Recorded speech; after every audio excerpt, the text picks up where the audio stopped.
Looks live enough to me. What's happening, everybody? Everybody's having a fantastic whatever day you're watching this. So, doing a bit of an open chat tonight.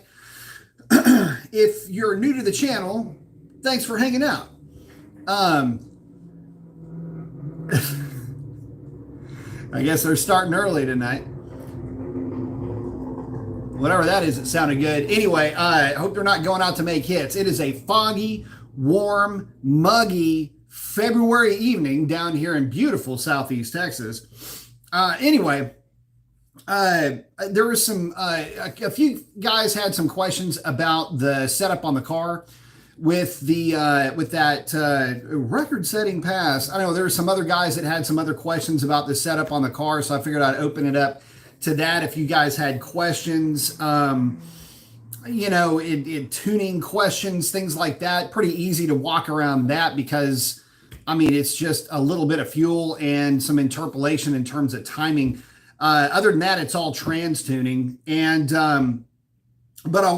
so lately I've had a lot of guys asking about the 309 gear. And is it a good idea? Is it a smart upgrade? Is it something that the Hellcat owner should think about if just putting together something mild like what I have is in the cards for you? So I want to touch on that. And again, just answer any questions that you guys may have. Getting more and more questions from some of the newer viewers about camshafts. So we may just do another camshaft chat at some point. Those are always kind of fun.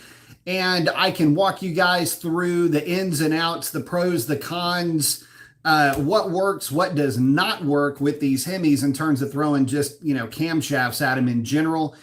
Whether it's forced induction or the NA stuff. We put cams together for all of them. So nothing is going to blow anybody away with anything that I say. But if you're new to the channel, these are questions that will come up. So let's get them answered. So anyway, for the discriminating Hellcat owner, this does not apply to the red eye guys because the red eyes can be optioned with the 309 gear. The super stock comes factory with a 309 gear, as does the Demon. And so a lot of guys will look to the 309 gear if they've got a Hellcat initially, as far as an upgrade. Is it a good idea to throw that cam? Sorry, I just saw your comment, Donnie. And I'll get to you in a second. But a lot of guys are saying, well, would it be a good idea to throw that gear in my car? For somebody that's just playing around on the street, leave the 262 in your car, mainly because you've got enough power already to where whatever gear is in the car, whatever tire you're running, you're going to just fry the tire. So only if you have access to a drag strip would I say that the 309 gear is really worth it. But you do get some advantages and some disadvantages that you may not see coming if you decided to go with a 309 gear. So in a lot of cases, you'll pick up mile an hour on the back half of the track with a 309. I know I did. And you may, in some cases, pick up a little bit of 60 foot. So if you're into drag racing, that means a lot. But you fall into a funky spot with the 309 gear in terms of these funky little doldrums that every transmission and gear combination has. And the 309 under partial throttle falls into this kind of a funky 40 to 50 mile an hour doldrum that you can run into, where if you were wide open, it would be smooth sailing. Or if you're under a significant load, it'll be smooth sailing, but it can get a little bit funky in there. It's in the next advanced gear than what it would have been with a 262. And so there's that. The second thing that you'll find if you decided to go with a 309 gear is, and this is kind of a weird thing for a lot of guys, but you find out the car just feels really soft. In other words, you put this gear in the car and you think, man, this thing is going to be really sharp. And it's the exact opposite. It feels soft. The reason for that is the 309 gear under partial throttle puts less mechanical load on the engine. And if you have a positive displacement supercharger, less mechanical load means less manifold pressure. Less manifold pressure means less boost. and you've got to tip into the throttle more to get the boost. The thing is that you don't get this wave of acceleration with the 309. When you roll into the throttle like that, it gets kind of snappy, but it's not, it's, how do I explain this? It's not really intuitive. Like the way that it is aggressive with the 262 gears, because you just simply have more load. There's more cylinder pressure. Gary, thank you very much. Saying hello, B, finally made it back home and settled in. Ooh. Well, I just screwed something all up. Here we go. We'll be throwing the ported intake on the car this week. Gotta crash back to work life. I understand completely. Well, man, thank you so much for the support, buddy. I appreciate it. But the weird thing about the 309, and by the way, ported intake, always a good way to go. If for nothing else, depending on how your intake is actually put together at the factory, you're really blueprinting the intake more than you are like porting in the general sense. You're actually blueprinting it so that it flows the way that it's supposed to. A lot of the intakes that I ported, well, let's just say they had a lot to be desired in terms of how they came from the factory. In fact, the worst one I ever did was one of my own personal intake manifolds. Ended up working out pretty good. Set a record with it. So anyway, but congrats on that, man. I appreciate that. But again, the 309 gear is kind of funny. So the car will actually feel softer with the 309 gear, and you almost have to go with a pedal commander or pedal box or something like that to get some of the snapback underfoot, because the initial impression that you'll have is that the car just got lazy. Another thing, if you guys are thinking about going that route, and going to the drag strip is something that you're planning on doing, a little bit of forewarning: if you are at or near sea level in terms of absolute elevation, and you run that car in some low DA air, it will, what we call in the industry, yip on the 1-2 shift, sometimes even on the 2-3. And what yipping means is that the computer is calculating a certain acceleration rate. In other words, X number of RPM per second in a certain gear. Unfortunately, we as tuners don't have access to a predictive shift algorithm that would allow you to adjust that protocol.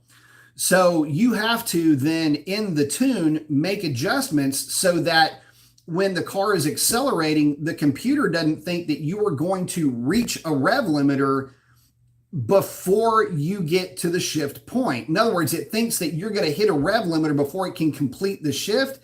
And so it throws the throttle back and will actually cause the car to, like, it'll be like you're in a manual transmission and you're hitting the clutch, taking your foot off the gas, shifting gears, and then going again. That is what a yip is. And it happens kind of quick, but you'll launch and then it'll do that into the next gear. And sometimes it'll do it mildly on the 2-3.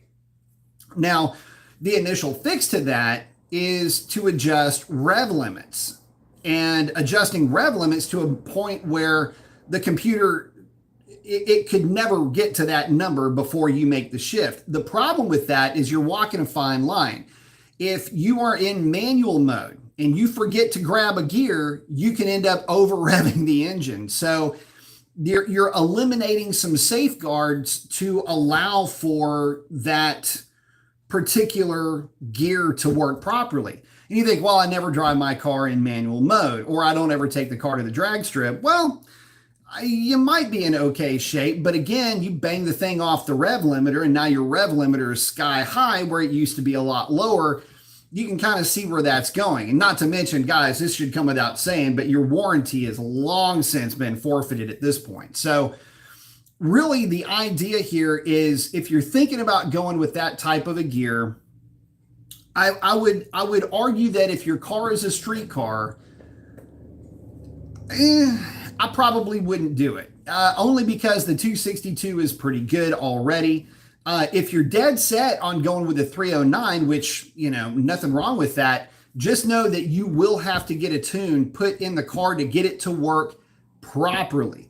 Now, with all that being said, a lot of that properly part only applies to the drag strip. And to be honest, you can throw the gear in the car, throw a pedal commander at it to get some of that throttle response back, and be as happy as you could possibly be with that thing on the street. It does liven the car up a little bit as long as you've got other provisions in the tune to help wake it up.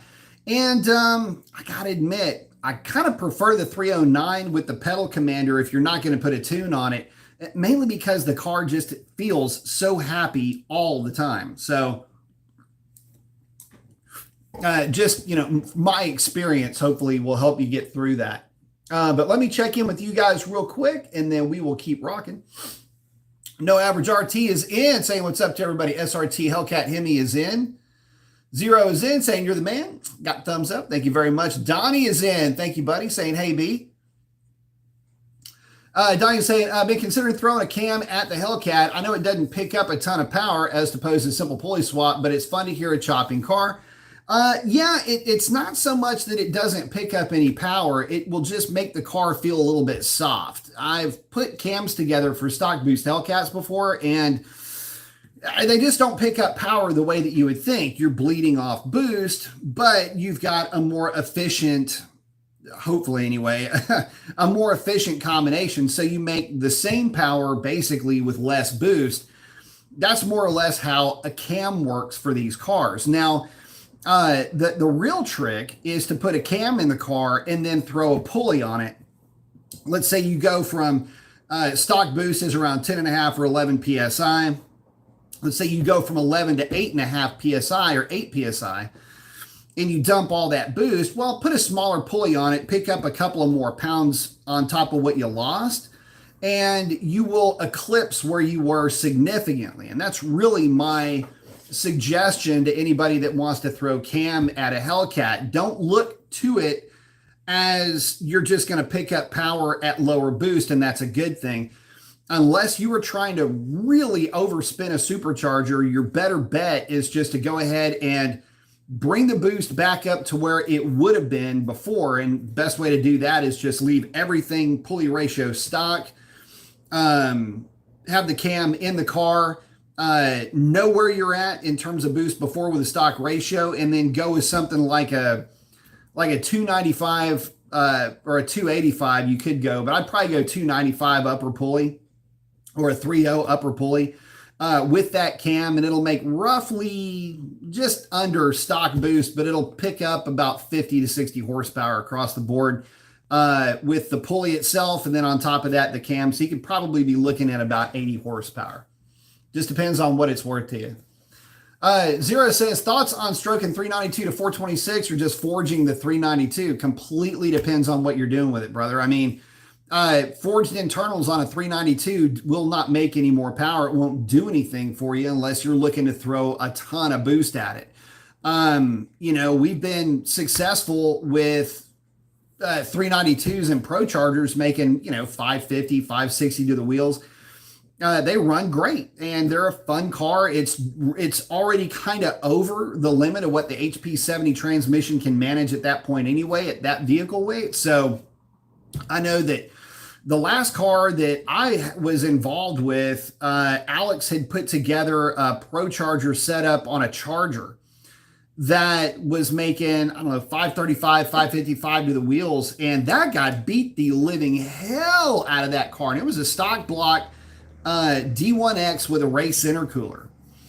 And other than that, car's stock, aside from the fuel system and the supercharger and all the bits that make it work. And I think that car, the guy's still probably driving that thing sideways down the highway. I mean, the guy just beat the living crap out of it, and it kept coming back for more. So you can always go that route. But as far as going from 392 to 426, yeah, I mean, I've got some conflicting thoughts on that. Because it really depends on what your goal is. So a 392 with a cam, long tube headers, in a really clean tune is going to put down on a Mustang dyno somewhere around 475-ish horsepower. And that's with not an overly healthy cam, but a cam enough to where you know you've got one in it, just this side of a pain in the ass with a stock torque converter. With a milder cam, it'll put down about 450-ish to the rear wheels. With the cam that really doesn't have a lope, just makes it act like it's got more displacement. That's the CD01 grind. And it actually makes that car drive about like what you would want a 426 to run like anyway. Like what your mind would imagine it would run like.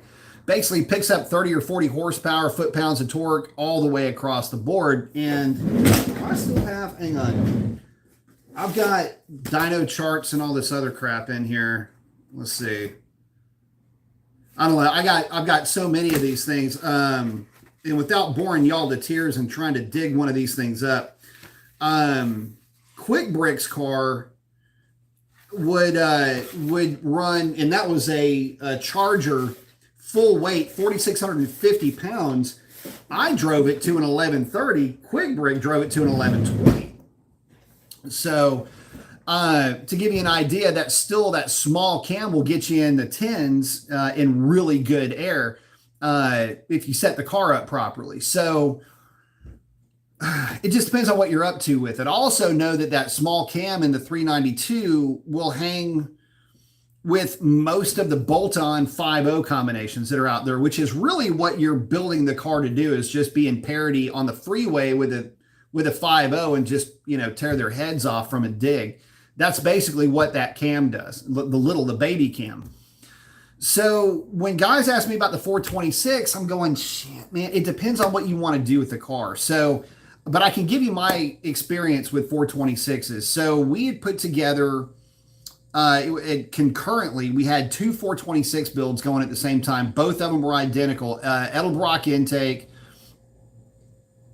on that, but it's a great street car intake for what it is. But Edelbrock intake, one of my cams, 426 long tubes. Those combinations put down about 530 horsepower to the rear wheels, if memory serves me correctly. So you're giving up about 60 horsepower over what a healthy, and I mean healthy, 392 will put to the ground. But you're spending a lot of money to get there, right? I mean, it's a significant amount of money, and you're not picking up 100 horsepower over the Cam 392, but you are picking up 100 horsepower over a stock 392, where on that dyno, you figure on that Mustang dyno, I think I just got through looking at my dyno chart. Let me put on my glasses of dyno ciphering here. Let's see, this one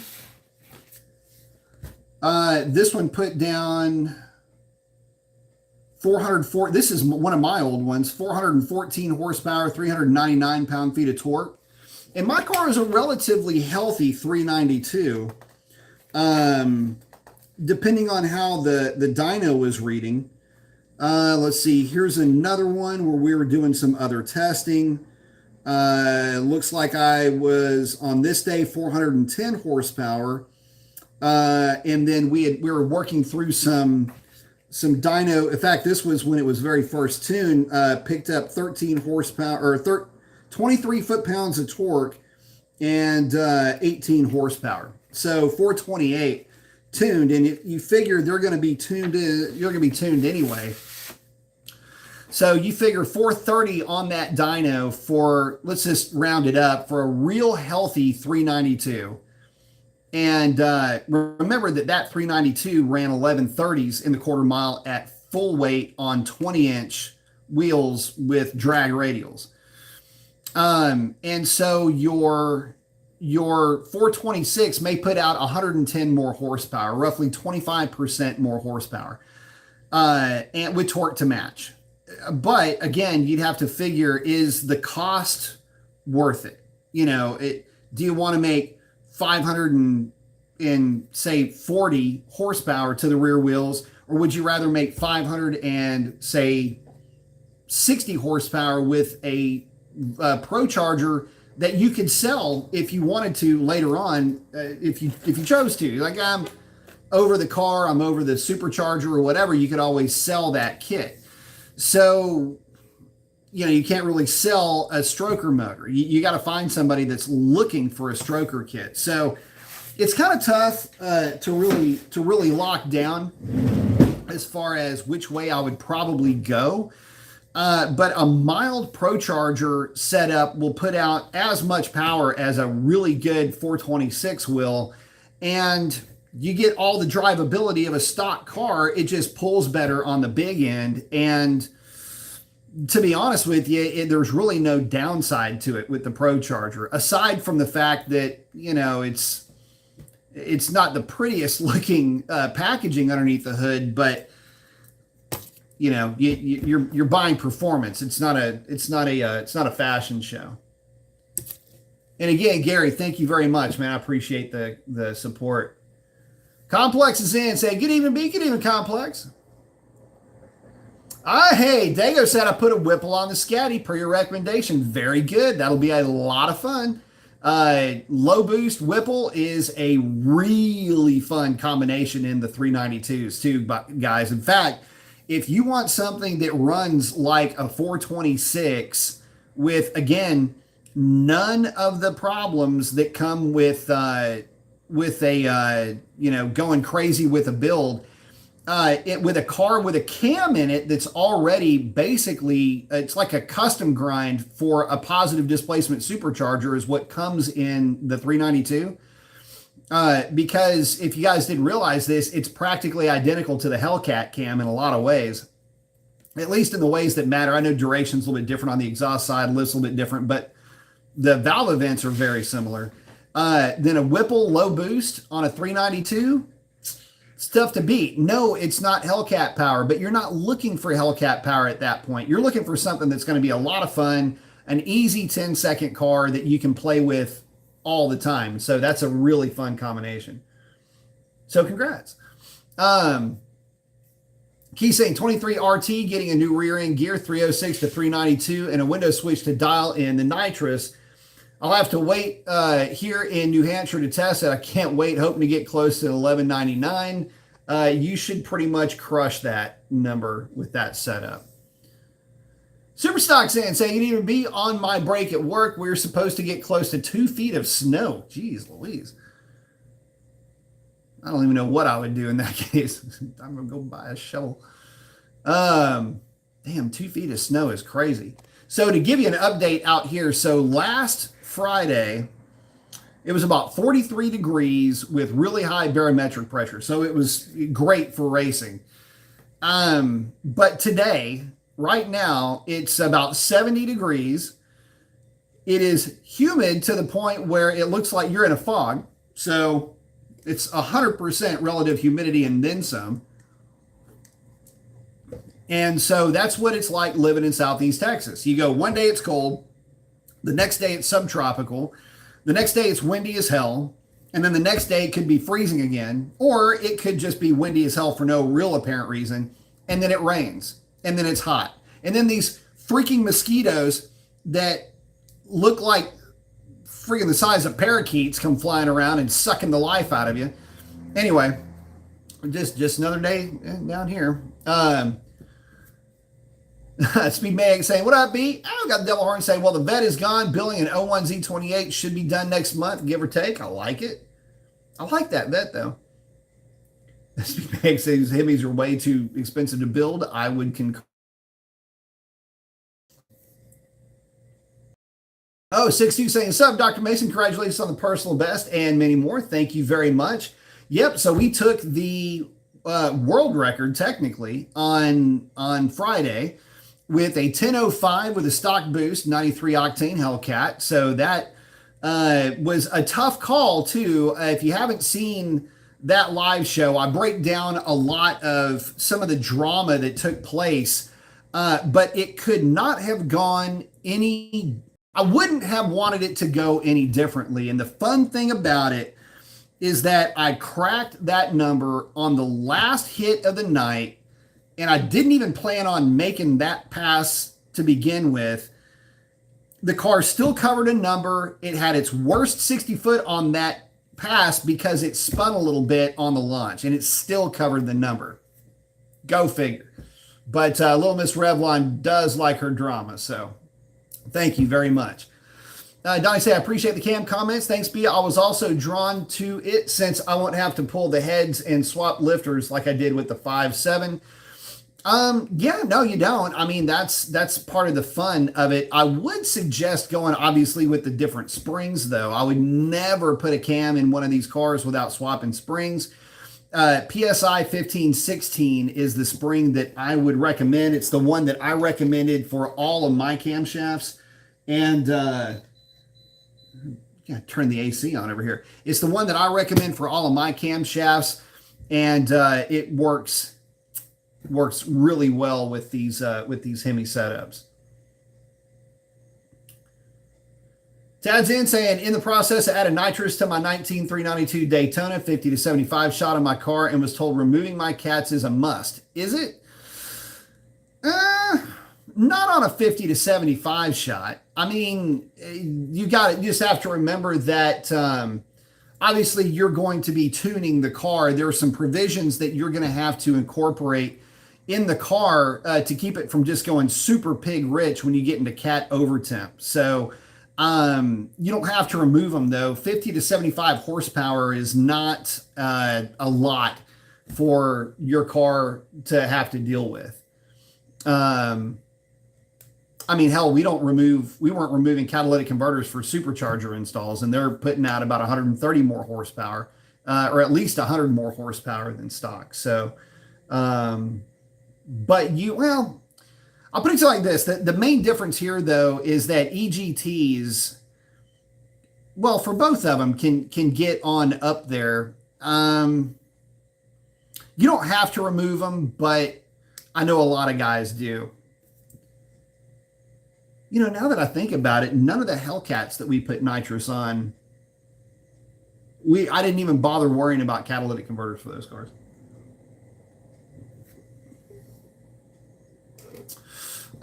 Donnie's asking, do you recommend a diff brace for a near stock power Hellcat with aluminum drive shaft? Car stock besides fuel upgrades in the 85 had the drag radials for it and want to do some prep surface racing. I would say go ahead and grab you one. I would say that for the most part, you'll be in good shape with a diff brace. For the most part, it's not going to cause any issues is where I was going with that. What most folks will have a problem with is they will over tighten depending on the brace that you get. You don't want to over tighten the cradle bolts.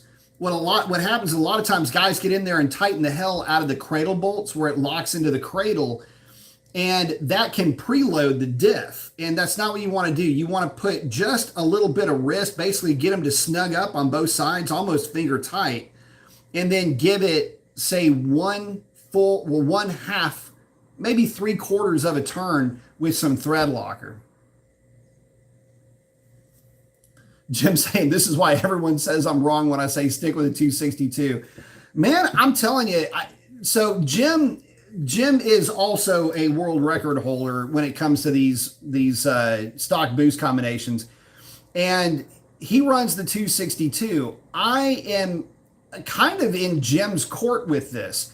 Running the 262 gear eliminates a lot of headaches that you can run into with a 309 gear. Let me tell you the headache that I ran into. There's still a lot that I haven't talked about Friday night and some of the drama that we were up against. So this is one place where Jim's got a lot of experience, and so do I, running 262 or 309 gear cars. What Jim's referring to is this damn shifting yip that you get with these cars, especially when you're running in deep DA, which is what we have to do to cover these kind of numbers. And what I was running into, and this is something that I really didn't talk about, is that my car was short shifting the 2-3 shift. And normally it's the 1-2 shift. The thing is that my car was okay on the 1-2 shift, but it did short shift the 2-3 on, I don't know, probably 4 of the 5 or 6 passes that I made.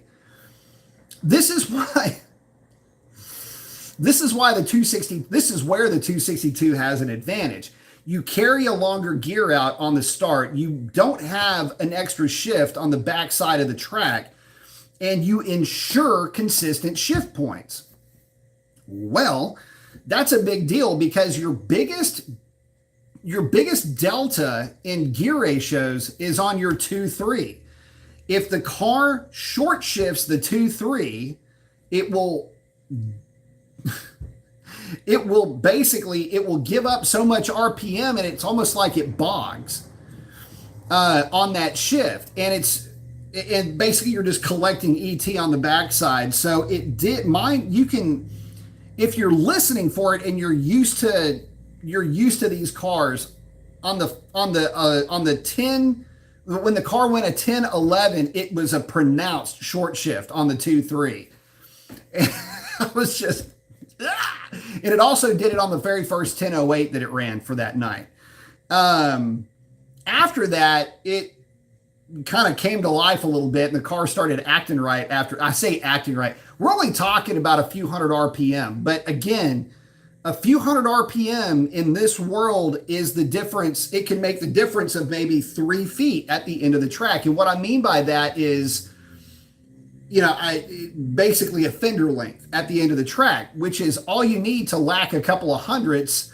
If you're at 6 feet or 4 feet rather, that's a couple of hundredths of a second right there. And that's what we're playing with. So anyway, it was thought about you, Jim. So I was thinking, damn, it'd be nice to have a 262 right about now. It would have been really nice to have a 262 on that last pass too when it spun. And it spun it was the worst 60 foot of the night too. Anyway, there's a lot of logic behind keeping the 262 aside from just the playing around with the thing on the street and how the things that you have to do to run a 309 gear. Yes, it's a direct bolt in. Yeah, it's a parts bin part. There's really nothing to it. But you give up a little bit to run that gear for sure. And you've got to work at it to get it to act right. And here's the other reason why I'm kind of a fan of going back to a 262. Remember everything that I was talking about how you have to make certain changes to the car to get it to act right, to get down the track in low DA with a 309 gear. A lot of the things that you do to the tune to get it to act right, when it gets warmer and the DA goes up, and instead of running in really clean air, let's say you're running in 75 degree air and the density altitude's like 1800, like a normal day, all of that can make the car want to shift higher, which can hurt ET. So 262 solves a lot of problems, both subjective and objectively, with the benefit that it doesn't cost you any money, and the car will get about 1 point better fuel economy going down the highway. 426 John said, hey brother, quick question. I hope you're doing well. I have a 2020 manual Scat Pack that I stroked to a 426, also full bolt-on E85. Would you recommend the Edelbrock intake or a ported 6.1?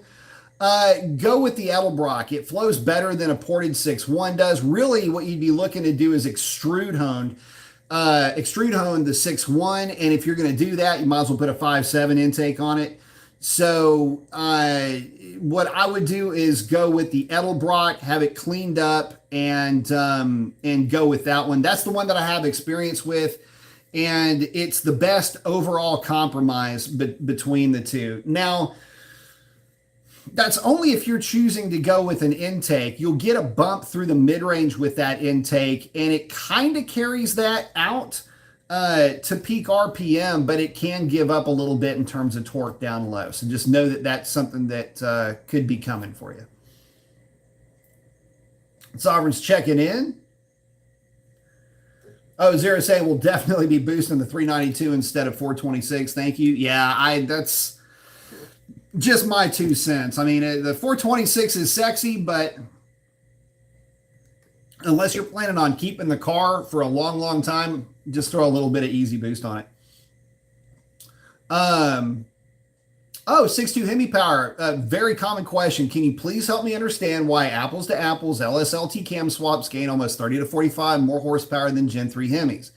Brother, it's because they start out 30 to 45 horsepower less than a 6.4 to begin with. You got to remember that an LT or an LS, you're starting out with 435, 455 horsepower with the same cubic inch displacement. I'm not going to quibble over 0.2 of a liter. You've got basically 485 horsepower coming out of the Hemi. So, I mean, already you can see that the same displacement. It's not like the Chevy heads, those LT heads or LS heads flow a lot of air. They're not really giving up head flow. They've, by some estimations, have as good or better intake manifolds than are what is on the Hemi to begin with. Actually, functionally, they are better intake manifolds. So you've got a better intake manifold on a car with almost as good a heads with an itty bitty cam. Well, you mix it all together, you're looking at about a 35 horsepower deficit to the Hemi. So if you were to take the same cam, let's say like a 223, 233 cam, throw that in the LS, throw that in the Hemi's going to pick up 50 horsepower. The LS might pick up 80, and that's the reason why it starts out life with a much smaller, much less performance oriented, at least in this case, setup. And so that's why. Extremely good question. And a lot of guys ask that. And, but that's, I mean, we used to put cams together for LS, LT, ZL1s, Z06s, I mean, all of the GM stuff we put cams together for. And I mean, you don't even bother worrying about what the stock specs are. You just go with what works, and that's what you do. The big reason why you don't go bigger with the cams in the Hemis, if that's the next question, is why not go bigger with the cam? Why don't they just throw in more cam at it?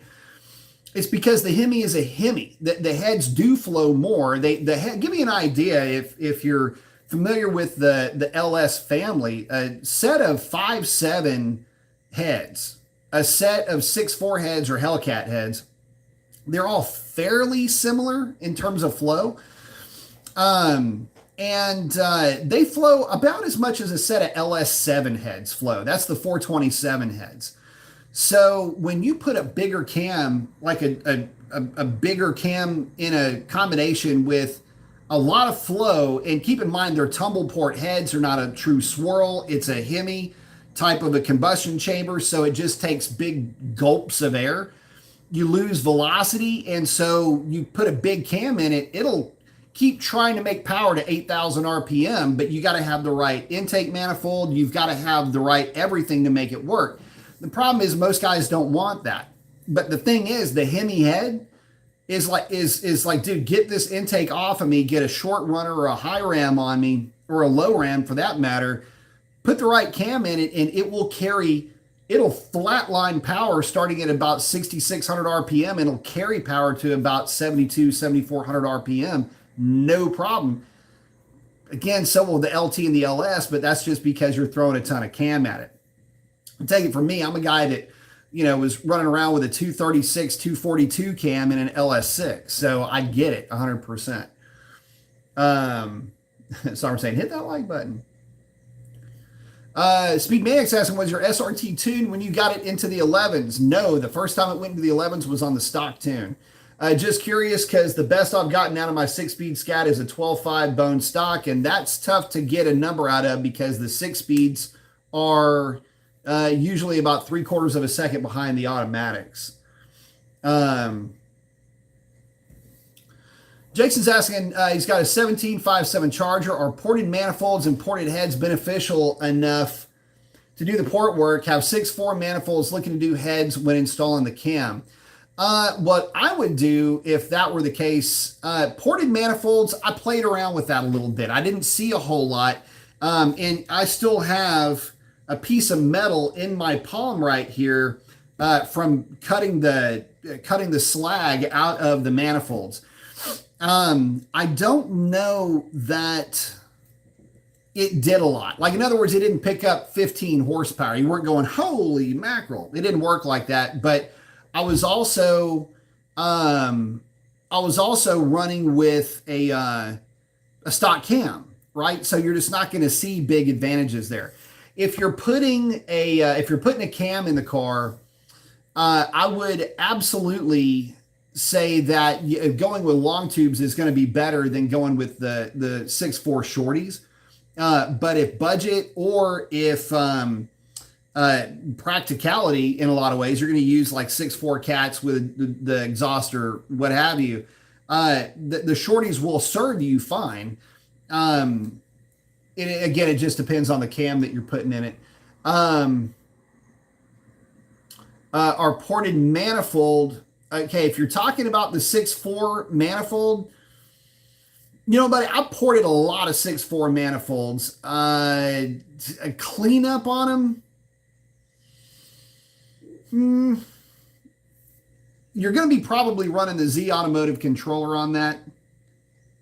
That controller with just a mildly cleaned up manifold may help you a little bit, but it's not going to set the world on fire. Save your money on that. Don't worry about getting that manifold ported.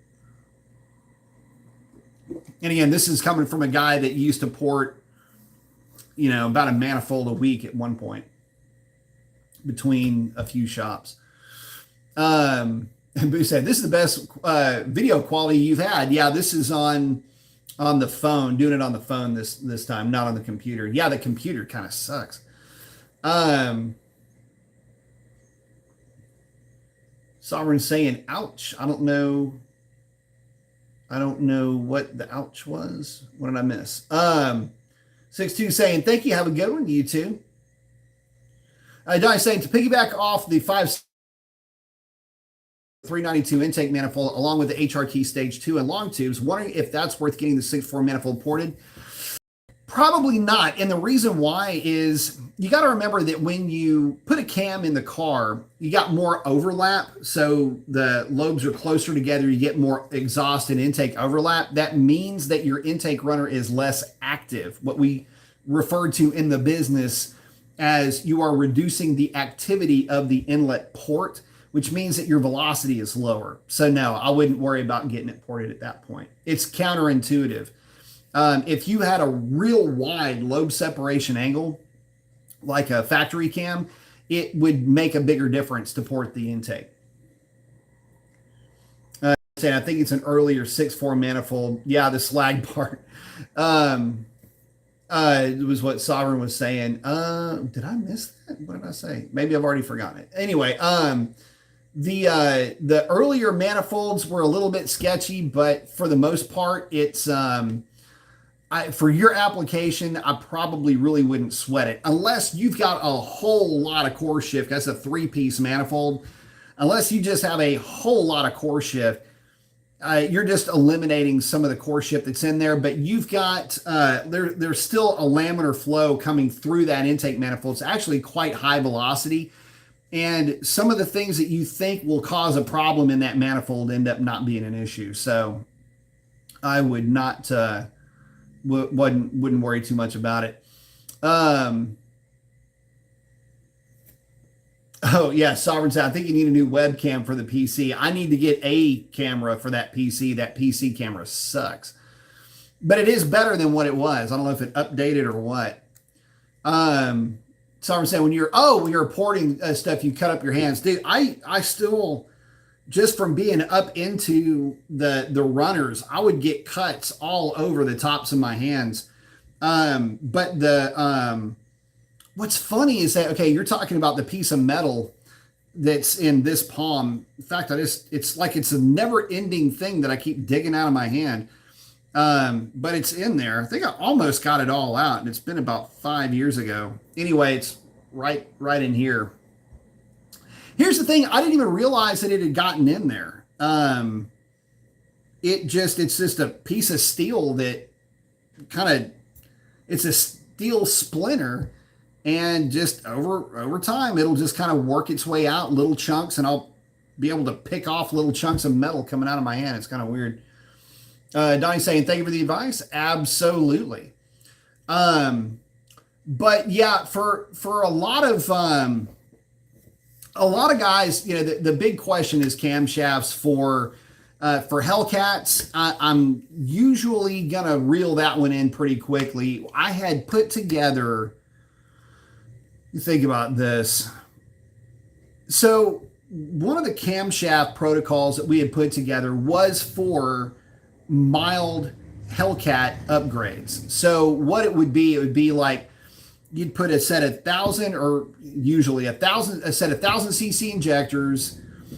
One of the Hellcat cams, I had a couple that I'd come up with one in particular, there was another one that was a little bit more aggressive, and it actually was it wasn't a flop, but it worked great if you decided that you wanted to throw like a chunk of pulley on the car. Like you wanted to go stock lower with a 275 upper. That's where that cam, the more aggressive cam, worked really well.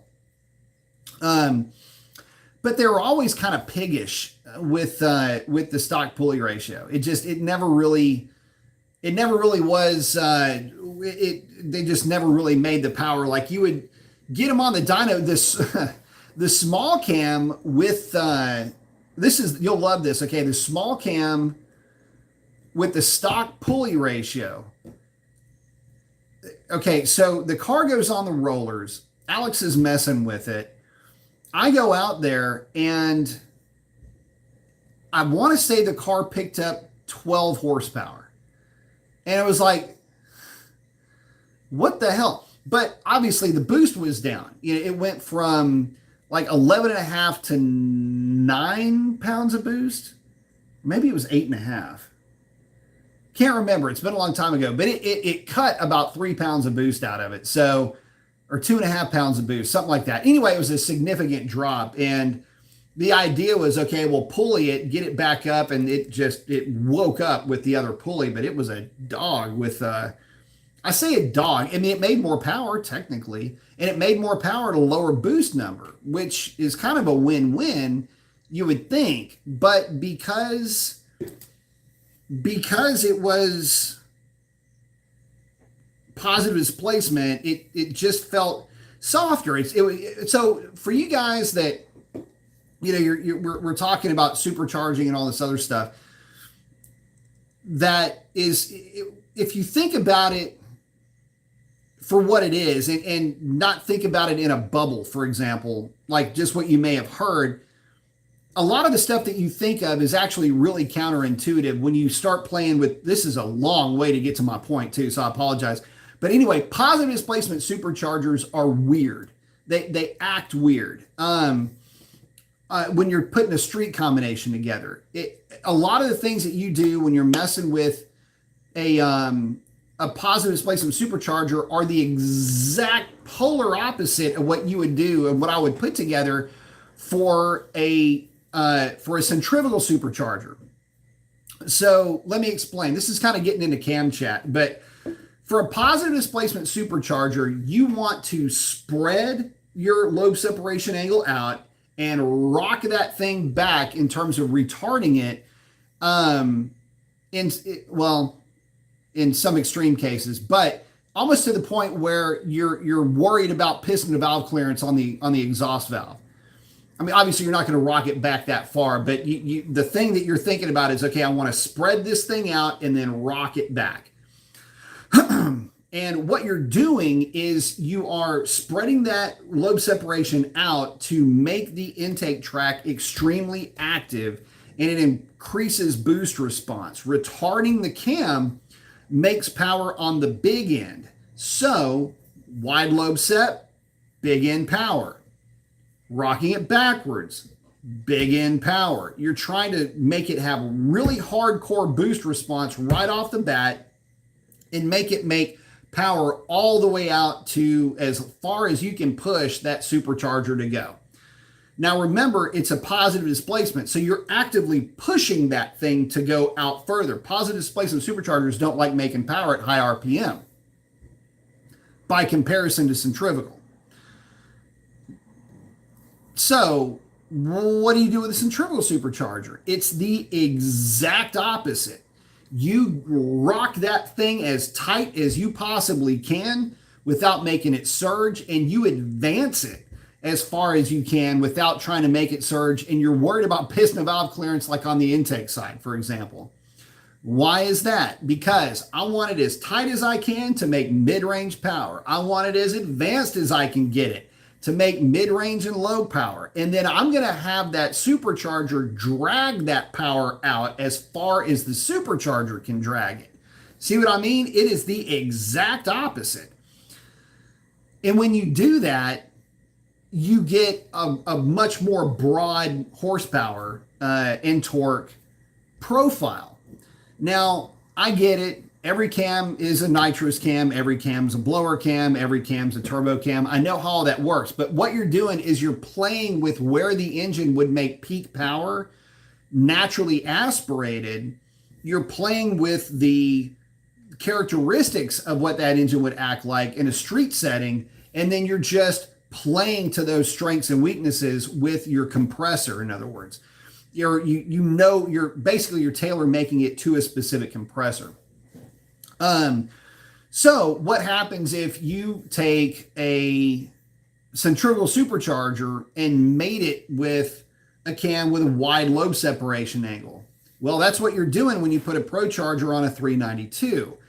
And what it does is it keeps trying to make power further and further and further out the back door. It's just constantly trying to drag power up into the higher RPM ranges, which isn't necessarily a bad thing. It's just something that you've got to keep in mind when you're putting one of these things together. So anyway, custom combinations are always one-off. But for the guys that were wondering, well, why does this combination act like that? That's why we would put these cams together, because that's what worked on the street and would allow you the broadest power band. Now, let's say you're just going for outright power and you're trying to get as much power out of the thing as you possibly can, and you're coming in with a something like a ProCharger. Then yeah, I mean, if you're trying to spin this thing to 8,700 RPM, no problem. Wide lobe set, rock it back, throw as much boost at it as you can, and let her eat. And that thing will pull hard up past 6,500 RPM, and you're basically just trying to make top end power with it at that point. Boosted, thank you very much. I appreciate it. Didn't have a comment with that, but thank you so very much for the support. Helps me out a lot, guys. Believe me, really does. Thank you so much, my friend.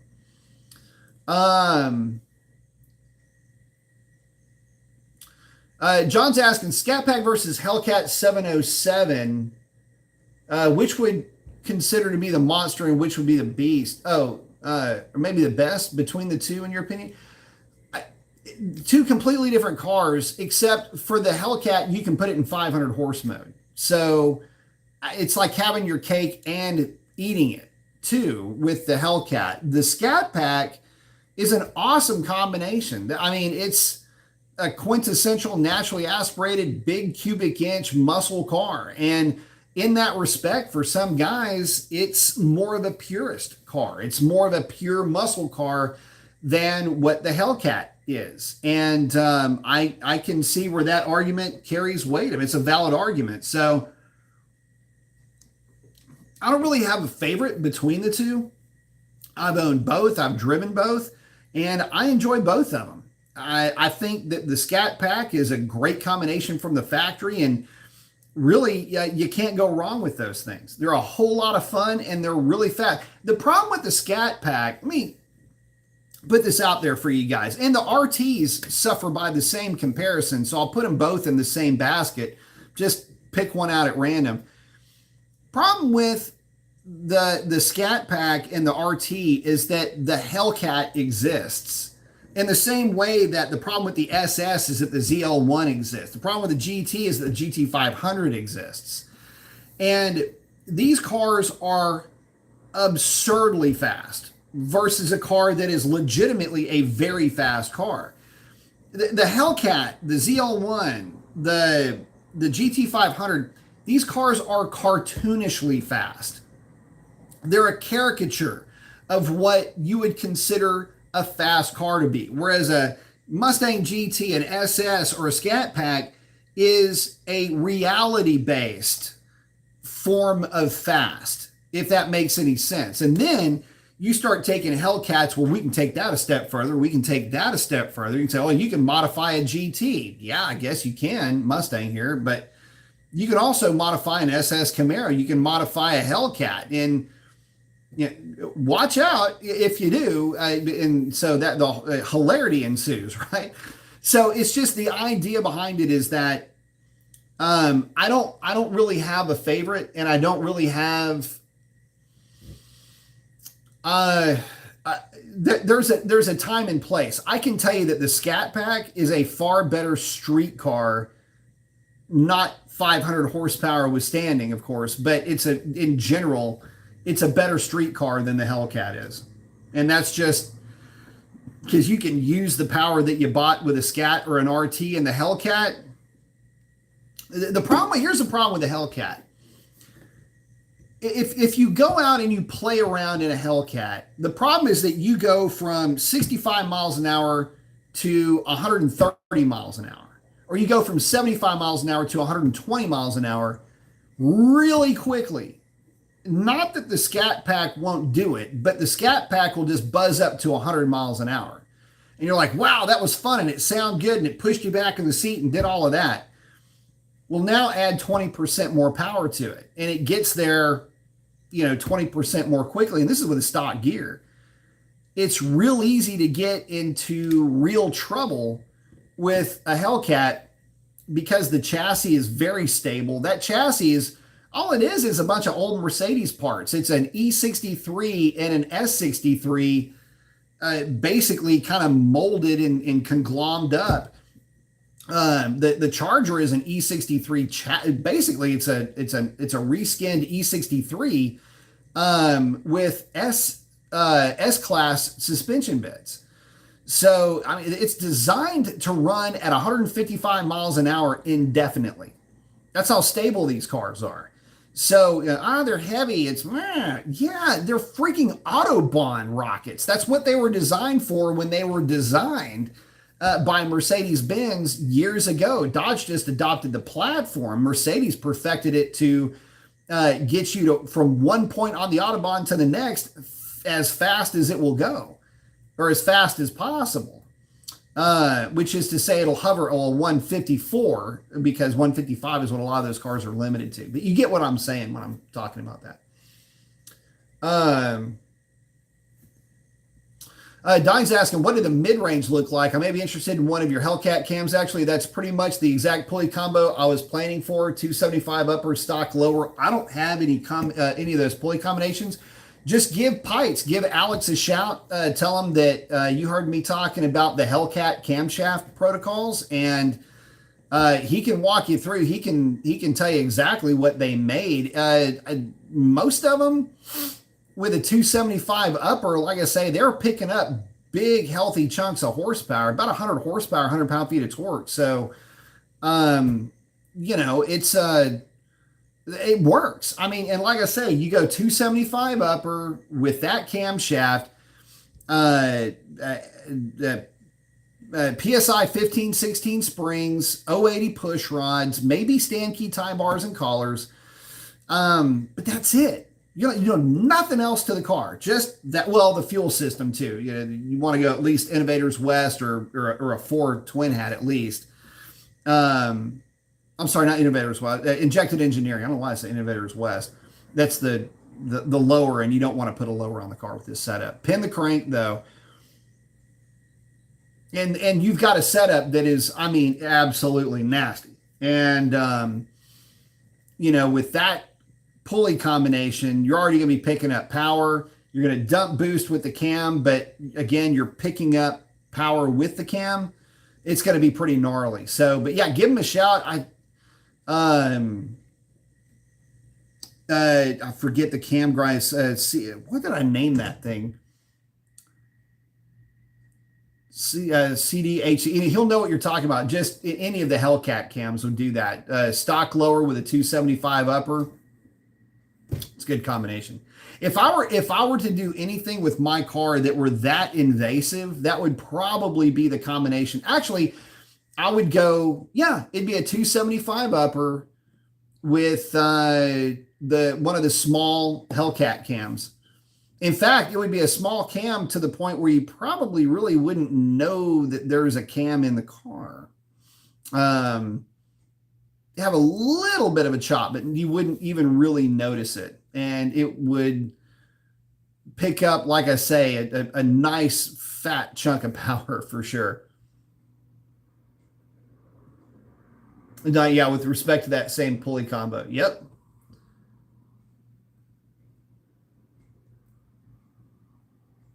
John saying not the beast, which is the monster and which is the beast. I mean, I don't know that I understand the question. They're both really stout. It's just obviously the Hellcat is going to be a lot more aggressive in terms of just outright power. KDC saying, hey, Mason, for the Nag 1 with a 370 gear, do you have an idea what the top speed would be on a Cam 5.7? I'm curious what top end, if you won't lose any top end per se. I mean, you will be able to drag out of that thing with overdrive about 170 miles an hour, give or take. Most of them will run a $170 with no problem. Oh, Sovereign's liking the Dark Horse Mustang. Yep. John's asking, do people actually use the Demon drag radials that it comes with at the drag strip? Yes, I've run quite a few 9-second passes with the NT05s that the Demon comes with.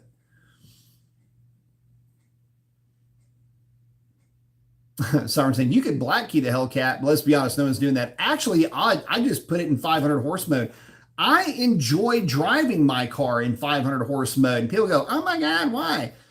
The reason why I like driving my car in 500 horse mode is that the Hellcat in 500 horse mode drives like what in your head you would think a factory 426 would drive like. Lots of bottom end torque, gives up horsepower on the big end, but it is a torque generating apparatus at that point. It's only making like 5 pounds of boost. And it feels, it's a fun combination to drive. And at that point, you're not missing anything. I know a lot of guys don't understand what I mean when I say this. So let me put it to you this way. In 500 horse mode, the car is still an 1130, 1140 car in 500 horse mode. It's still a fast ass car. And it's still making a ton of torque down low. So it's still a lot of fun to drive. Oh, Donnie's saying will do. Good deal. Gonna give Alex a shout. Albert's asking, is it worth putting a Hellcat lower airbox on a 2011 6.4? Nah, not really. The Hellcat airbox looks better, but will the open inlet mess with the velocity of air, more air, but less velocity? It'll just be letting hot air in. I wouldn't worry about it. Would not do it. Sovereign's asking, B, do you hear the updated sound on the Banshee? No, I haven't. I haven't really paid attention to it. Guys, when it comes to EVs, I am what you would call a very early adopter of the technology in theory, but I have a lot of hangups when it comes to EVs in practice. And to me, the more that the EV narrative keeps getting thrown out there, the more turned off I am by it, to be honest with you. I'm seeing what they're going to cost. I'm seeing what kind of headaches are coming from guys that have already been early adopters with the technology to begin with. Man, I got to tell you, a lot of them are junk. Yeah, they're fast, but that is the one trick pony that, I mean, it's, I'll put it to you like this. It's, if you went to a magic show and the magician did some just mind bending trick and that was it, that's it. And you paid $500 to see this magician do this one trick that just baffles your imagination, but nothing else in the show. He's like, all right, done, peace out. And that's it. Dude packs it up and takes off to the next town. You're like, damn, that's great. But I mean, it's like, it's a bit of a ripoff. And that's kind of where I am with EVs. If it's got a great sound, fantastic. It could sound like, I mean, it's just a new sound. I'm not, I mean, if it were something cool, maybe it makes sense. But again, it's just a trinket. It's a bauble. It's a yada that I'm just not gonna, God, I'm just having the hardest time. And the thing is that I don't care. I'm all about it. Is it faster or not? If it's fast, that's what I'm looking at. And how can I make that powertrain faster? That's what I'm concerned with. But I don't like the idea that a lot of people won't get a chance to enjoy it because you've got to make X amount of money for X amount of time to be able to purchase one. I just feel like it's leaving a lot of people out of the game. Whereas, the 5.7, the 6.4, the Hellcat, the Red Eye, there's levels to this, and at least guys can play in this game and have a great time and really not want for more. If you've got an RT, you've already got a pretty quick car. That's a mid to low 13-second car. That's already fast as hell by a lot of standards. There was a point in time, and it wasn't that long ago, where that would have been your SRT offering in terms of performance envelope. So, and that's what you're buying as an entry-level hot rod. You get all the theater, all the noise, all the tire smoke, and not a lot of the financial, not a lot of the financial headache that comes with it. So,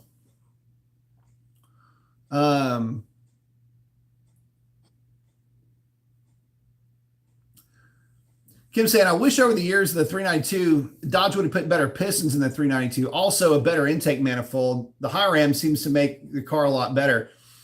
So let me ask you, what would the better pistons do for the car for Dodge? Are we asking for better pistons because it would mean you could boost it? The thing is that the 392, you would lose power if you did that. It's not uncommon to lose 5 or 7 horsepower when you go with deeper skirted, lower ring pack type pistons with those cars. They're lightweight pistons in a large displacement engine with fairly high compression in a heavy car. So I guess in that respect, I mean, we've never seen, and these are guys spinning these engines to 68, 6,900 RPM in some cases with different intake manifolds and cams. Never had any issues with the pistons. So there's that. The other thing is the intake manifold.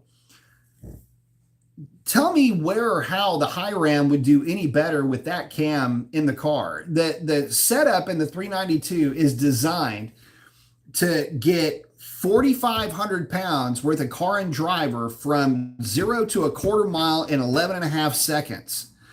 It has to develop a lot of torque down low to get it moving. The high ram doesn't do that. None of those intake manifolds do that, and they don't work well with a wide lobe set cam, which is what the car comes with from the factory. Now, it does have variable cam timing, but that wide lobe separation cam is what it has to have for emissions reasons, and the car barely passes at that. So a high ram with the factory setup, with the factory cam, would be terrible because it would be a dog down low and it would try to flow outside of what the stock cam would offer on the big end.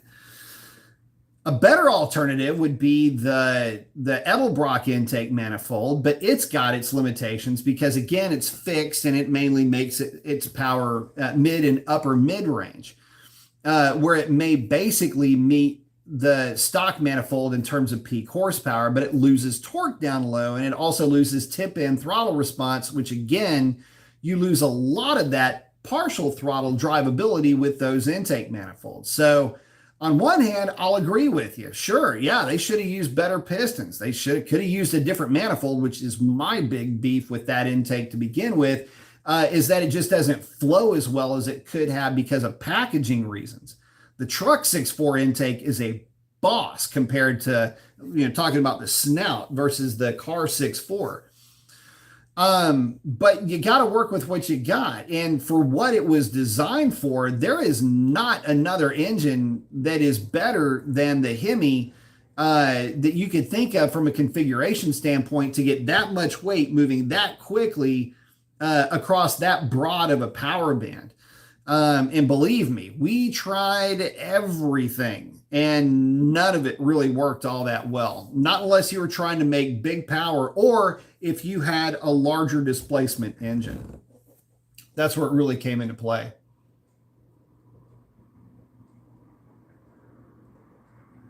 Oh, Sovereign's talking about the sound. Getting better, but not quite there yet. Or some kind of upgrades just to make it better engine overall. That's where I will absolutely agree with you. As a matter of fact, I've been hypercritical of Dodge in general not doing something with the 392 to improve upon its power output.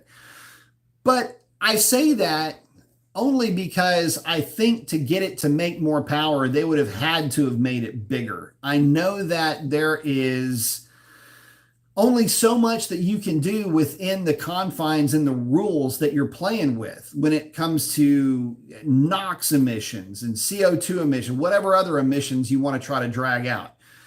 There's only so much you can do. And the 392 is kind of about as far into this as it can get. Remember that this also applies to the LT series of engines where Chevrolet stuck at 455 horsepower.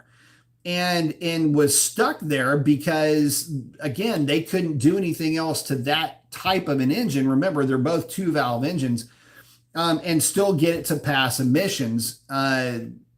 This is also something that plagues the 5.3 truck engine. Let's not forget that as well. So could they have done something? Yeah, probably. I mean, you can always engineer something, but at what cost? My big push was early on, just go ahead and release a 426 and, but just bump up displacement, keep a similar cam profile and just revise the intake manifold to where it works a little bit better on the big end of the RPM range.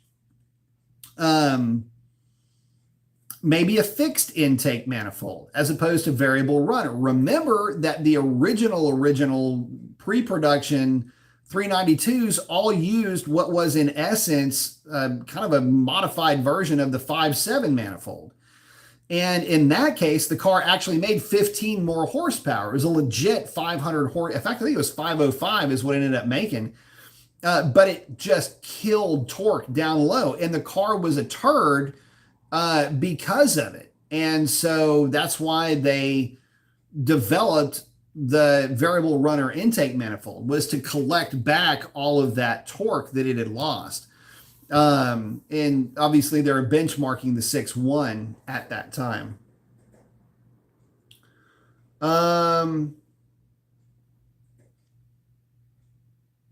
John's asking, can you drive with slicks on the road and drive around with them without an uncontrollable problem? Not really at all. As a matter of fact, the problems that you run in with slicks, it's a handling thing, not to mention taking wet weather. I mean, they're horrible. You never want to get caught with slicks in wet weather. It's terrible. It's happened to me before, and it is sketchy. It's basically like you're driving around on ice, but it's like you're driving around on ice with bald tires. It's that bad. It's no fun.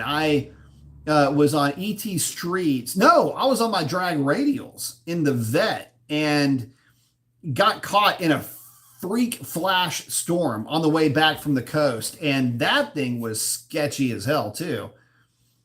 Oh, Cyber saying, really? 500 horse mode? Yep, absolutely. John saying, let's say I buy a Demon and need new radials that it comes with. Will Dodge give me Demon radials again from the factory? No, they won't. All of the Demon branded tires, they're all they are is a Nitto NT05 with a cute little molding little Demon on them. But you just saying, again, from the factory, also, let's say 40 years from now, I want Demon radials. What happens? Just buy a set of NT05s. That's it. That's all you got to worry about. Nitto NT05.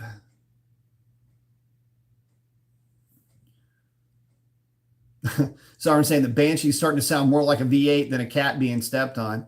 You know what would make it sound a lot like a V8 is if they put a V8 in it. Oh, Racer X did one. Good deal. Cool. I'll have to check it out. Thank you for the message. John's asking if he could put syrup instead of oil in a Scat Pack because it's cheaper than oil. Is it really cheaper than oil? I don't know. Depends on what kind of syrup, I guess, we're talking about. So who did this? Wasn't there somebody that tried that? Like they were trying different, all kinds of different, I think honey was what it was. They tried running honey through an engine once. Didn't work out that well. So probably not. I would want some type of a hydrocarbon type of a molecular bond in there, not anything glucose based. That's just it's more of a carbon bond than a hydrocarbon bond. So although similar viscosity, not the same in terms of actual breaking down under heat. John the Gaptus is in. What's up, brother?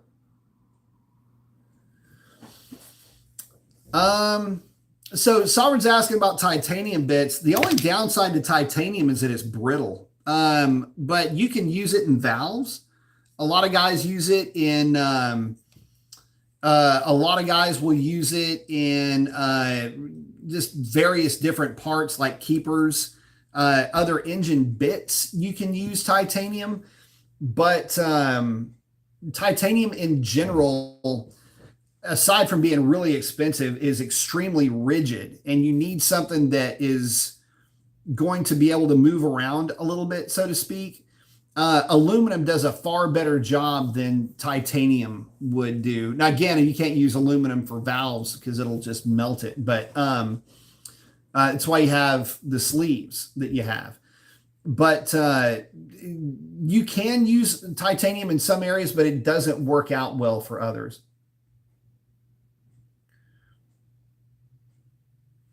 I was asking, what's my take on engine bay dress-up kits? Color mats, billet fluid caps. That is a subjective thing. So if you're into that and you like it and that's your thing, then go for it. It's not my thing because I'm more into the stock look than anything else, but I can see where it, it helps to differentiate it a little bit, lightens it up a little bit underneath the hood. So, I mean, if you dig it, go for it. I mean, I know guys that love it, and I know guys that just, I hate it. It just depends. Thing is though, if you decide to put those components on your car, keep all of your stock stuff. If you ever decide you want to sell it, put everything back to stock and then post up the bits on one of the forums for sale or eBay for sale. John's asking, Red Eye Charger or Hellcat Charger with 285 pulley injectors and tune stuck on 93 octane. It's a good combination, not an awesome combination if you're at sea level, because it puts you dangerously at the limit of what 93 octane will allow for. I'm of the opinion that a 295 or a 3.0 pulley is really the limit of what 93 octane will actually be able to manage for you in most scenarios. Notice I didn't say 91 octane. I'm talking about 93 octane. But let's say you live at altitude. Let's say you live at, say, 1,500 feet of actual altitude. Then yeah, you'd be fine with either one of those at or with 93 octane, providing that you can get 93 octane at your altitude.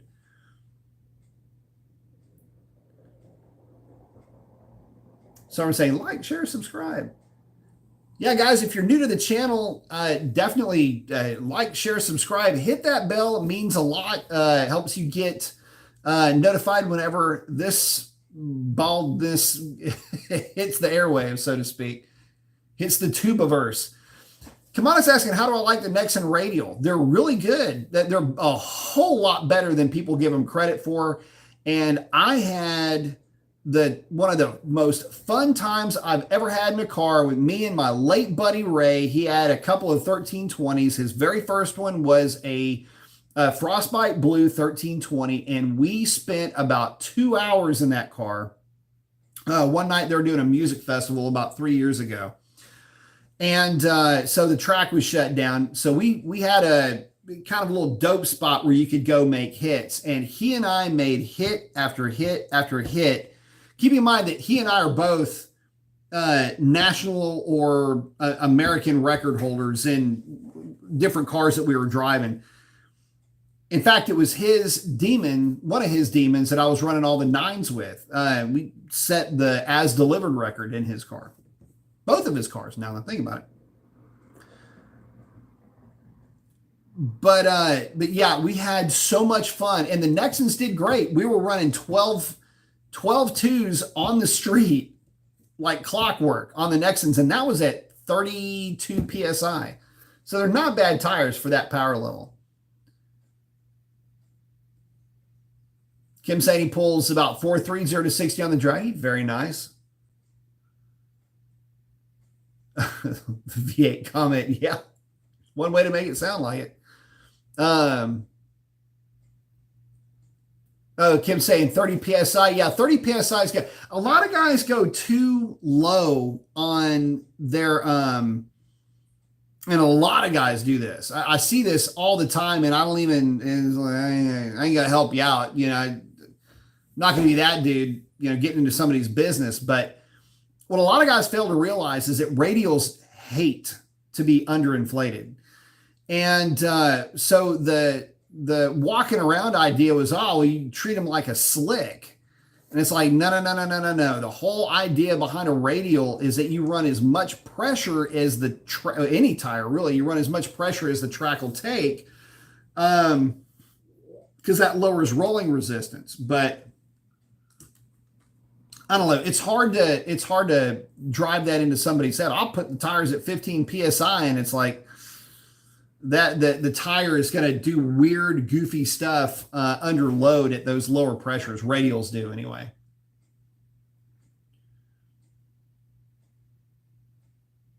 Kim's going 8.0 at 92. Very nice with his draggy. 60 foot's about a 201. Track mode with traction on.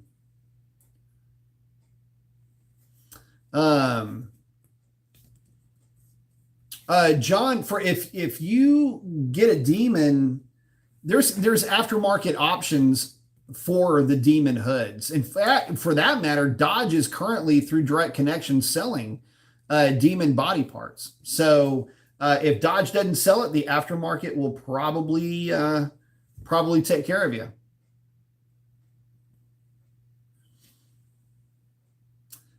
John's asking if he should turn his traction control, leave it on or turn it off. Just leave it on. Leave it on until you get to a point where you are comfortable with the car in general. Donnie saying my 315 5017s are supposed to ship tomorrow from my wide body cat. I'm excited. Very nice. Congratulations. Congratulations on finding the tires too. Frederickson saying, what's cooking, B? Always got the cadence right. Got the arm flex and the bald guy with the shades. I like it. X is in. What's up, X? Albert's asking, how bad is the core shift on the intake manifold on early 6.4s, like inaugural edition early? So let me just put it to you this way. Every one of them is different. Every one of those intake manifolds is its own unique, cute little work of art, my friend. I wish I could tell you that they were consistent. They ain't. So, God, let me put it to you like this. The worst one I ever saw is the one that was given to me. And the core shift was so bad. Let me see if I can find something that will illustrate this. I don't know. Do I have any? Okay. So you see the width of the clip on that pin right there? That is how far aft, that's how far back the ports were opened up in that thing. And it was turned, it was the top lid section from the bottom was turned, from your point of view, was kicked over to the right. And so it was totally jacked up. And what was funny is it was so bad when you looked into the throat, and I don't have an intake manifold here to show you, but there's a seam that runs right down the middle of the throat itself. And that seam was kicked over and into, it was just the whole thing. I can't believe that it passed a QC. But I would see them like that. That's the worst case one. And it actually ended up being really good. And I ported the living hell out of that one. Then there was some that were really nice, really clean, smooth, the whole bit. Just would do a little bit of cleanup on the transitions only because I was there and I had the tools to do it. Otherwise, I wouldn't have even scuffed the plastic. In fact, there were a few intake manifolds. I actually kind of felt bad for charging the guys for doing the cleanups that I did. Aside from the fact I did quite a bit of work on the snout, but the runners, I was like, I didn't really even have to do anything to get them to act right. So, it just kind of worked out that way. So you just got to pull the intake manifold and look at it. If you get in there and you see it's a lot of casting flash, a bunch of boogers and all other kind of stuff in there, it's just one of the boogered up ones, literally at this point. You just get in there and clean it up, and there's really nothing to it. Matter of fact, the most gains that you get, aside from just cleaning everything up, if you've got a rat tail and a Dremel and some cartridge rolls and a light touch, you just let the tool do the work. Don't put any pressure. You can get in there and just clean up the runners on the insides, and as long as you suck out each runner with like a shop vac or blow it out with your leaf blower, you'll be fine. The most work that I did was in the snout and on that short radius. A lot of those were real restrictive. But you got to be careful. The earlier manifolds seemed to have a thicker wall thickness on the manifold. Some of the later ones had kind of a thinner wall thickness, but it seemed like the inside of that snout was a little bit bigger because of it. And so it would be, and I found that out the hard way because, I got to, working on one like I normally did, and I ended up almost blowing through one of them. I always made it a point to backfill the manifolds that I did port with epoxy just to be on the safe side anyway. Helps to pull some of the heat out as well when you're porting them, but you never port them through and into that epoxy. You just, use that as a little bit more reinforcement on the bottoms because that's where you're doing a lot of the cutting. And I would cut a lot of material out of those intake manifolds too. The later ones I couldn't pull as much out of without running into a problem. But hopefully that answers the question.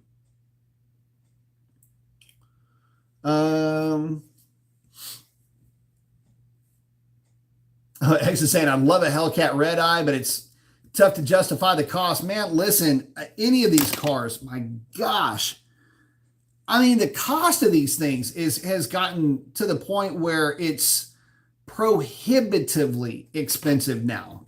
It's crazy. It's nuts. Um, Madara's in. What's up, man? Saying, hey, Professor. John's asking if I think people can sell their super stock for 150,000 or more because they're very similar or more rare than the Demon. Uh, I think they can sell them for big numbers because people are buying them. But I can tell you that I know a whole bunch of people that have sold their Demon to get super stocks because of what they were able to get for their Demon.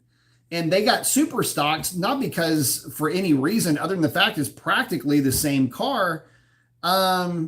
But if they're not running it on 100 octane, they're not drag racing it all the time. They just wanted something, cool. They like the look of the car and they like the power. Super stock's every bit as good as a Demon. They run extremely similar times, and there's guys that are out there running in the nines with super stocks that are race prepped, no problem. So all the same tricks work. Although it doesn't have everything, and Sovereign's checking in. Yeah, it doesn't have the trans brake, drag specific suspension. There's a lot of things that it doesn't have, but it's functionally, frankly, no real difference. I mean, guys were getting the same numbers on 93 octane out of the super stocks that they were getting out of Demons with 93 octane.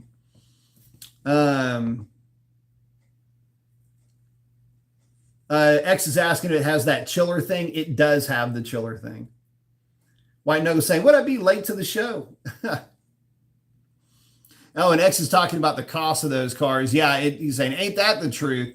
5.7s are getting out of hand like 35 to 40 grand. His 570 paid 25 for. Yep, 25,000 bucks back then would get you one.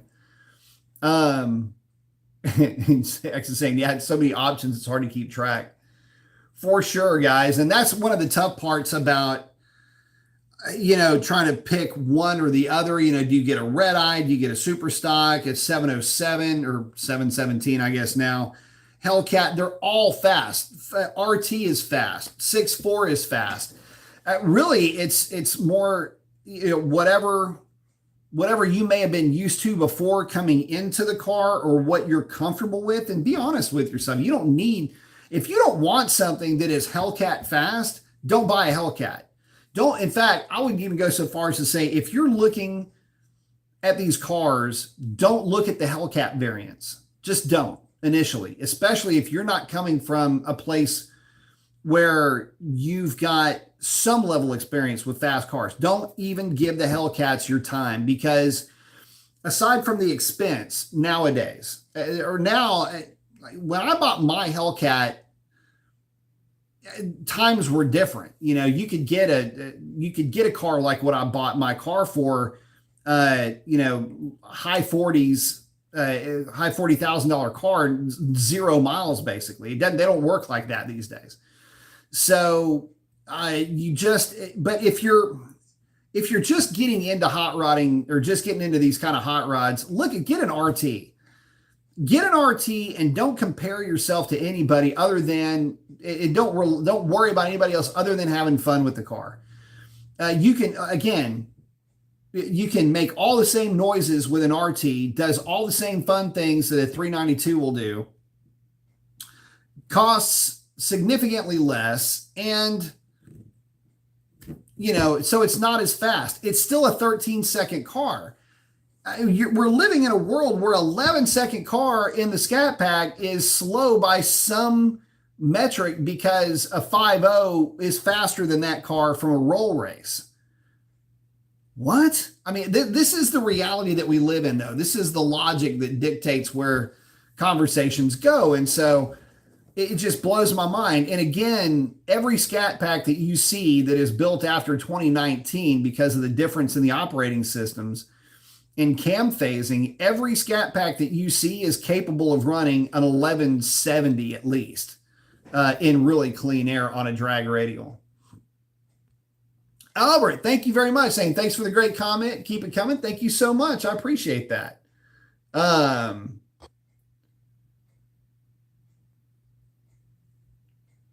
Someone's saying Scat Pack. John's asking, does Dodge have more trims than the Challengers and Camaros? It seeม์that way. I would say yes. Dodge has a lot more options and ability to customize the car to what fits you from the factory. X is saying whatever doesn't put you in debt. Yeah.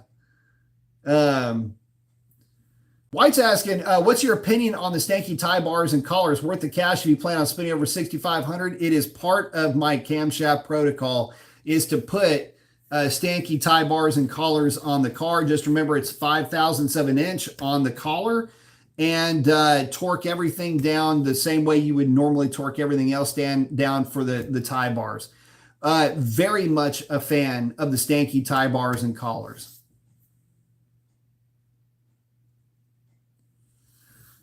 Let's see. Madeira, talking about the truck V10.